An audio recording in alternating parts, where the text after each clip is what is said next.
دیکھیں ریفارم سب سے جو اس کا ریفارمز کا جو بڑا پہلو وہ یہی ہے کہ قیدیوں کو تعلیم دلانا اور تربیت دینا، یہ بڑا جو دو مین انگریڈینٹس ہیں. پھر انصاف تک جلدی رسائی اور ہر بندے کی رسائی یہ ممکن بنانا، یہ جیل ریفارم کا انگریڈینٹ ہے.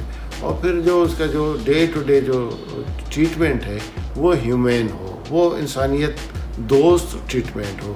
اندر پرزنر کو ملک دشمن یا کوئی غدار سمجھ کے ٹریٹ نہ کیا جائے، لیکن اس ملک کا وہ شہری جو کسی دیکھیں مجرم جو ہے ہم اسی معاشرہ ہی اس کو مجرم بناتا ہے. کوئی بھی ماں کے پیٹ سے جرم کر کے نہیں نکلتا یا مجرم بن کے نہیں نکلتا.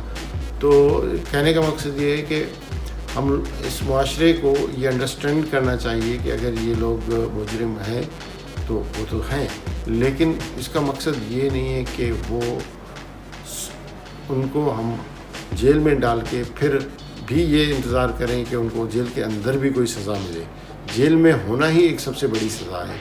آپ کسی کو اگر ابھی دیکھیں نا، ابھی ہم سب کو احساس ہونے لگا ہے، لاک ڈاؤن ہر بندہ سزا سمجھ رہا ہے. آپ اپنے گھر میں ہو، گورنمنٹ منتیں ترلے کر کے تھک گئی کہ آپ خدا را باہر نہ نکلو اپنے گھر سے، لیکن لوگ باز نہیں آ رہے. تو اب ہم سب کو اندازہ ہو گیا ہے کہ آزادی چیز کیا ہوتی ہے.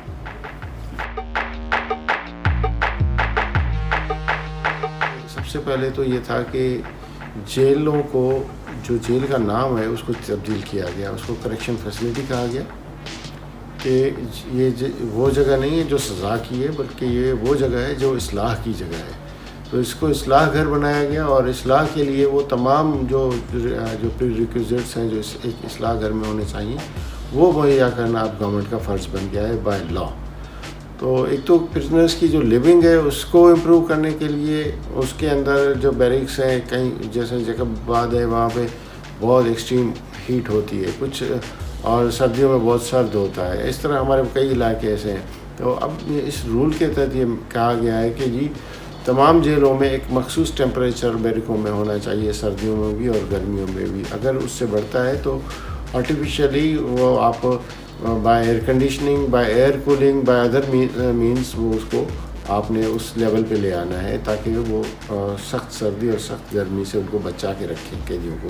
ایک بات تو یہ تھی. دوسرا یہ تھا کہ ان کے جو کیسوں کا ڈسپوزل ہے اس میں جو نادار غریب قیدی ہیں ان کو اسٹیٹ کا فرض بن گیا ہے کہ وہ اس کو جو ہے اپنے ایکسپنسز پہ وکیل مہیا کرے تاکہ ان کا کیس لڑ سکے. پھر یہ ہے کہ جو جیل کے اندر کا جو ماحول ہے وہ موسٹلی وہ کچھ جیلیں جو ہمارے اوور پاپولیٹڈ ہیں ان میں کس طرح پاپولیشن کو کم کیا جائے، نئی جیلیں بنائی جائیں، اور جو موجودہ بیرکوں اور ان کے ٹوائلٹس کی جو کنڈیشن ہے اس کو امپروو کیا جائے. یہ سارا ایک پیکیج تھا.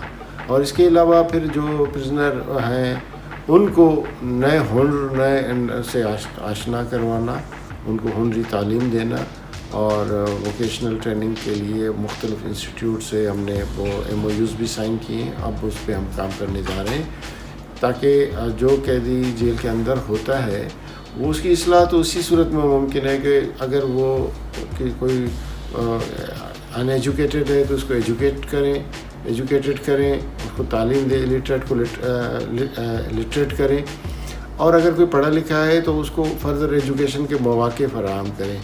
اور کچھ لوگ ایسے ہیں جو بالکل ہی مطلب اس لائن میں بھی نہیں آتے ہیں تو ان کو ہم کوئی نہ کوئی کام سکھائیں، کوئی الیکٹریشین کا، کوئی پلمبر کا، کوئی اور کارپینٹنگ کا، اور بہت سے کام ہیں. پھر وہ قیدی جن کا تعلق رورل ایریا سے ہیں اور جن کا ذریعہ معاش جو ہے وہ موسٹلی کھیتی باڑی ہے، ان کے لیے پھر یہ تھا کہ اوپن جیل بدین ایک ہماری فیسلٹی تھی جو کئی سالوں سے بند پڑی ہے، تو اس کو ریوائیو کر کے وہاں پہ ٹنڈو جام ایگریکلچر یونیورسٹی سے اس کو ایفیلیٹ کرا کے اور وہاں پہ فارمنگ کے ماڈرن جو ٹیکنیکس ہیں وہ ان کو سکھائی جائے.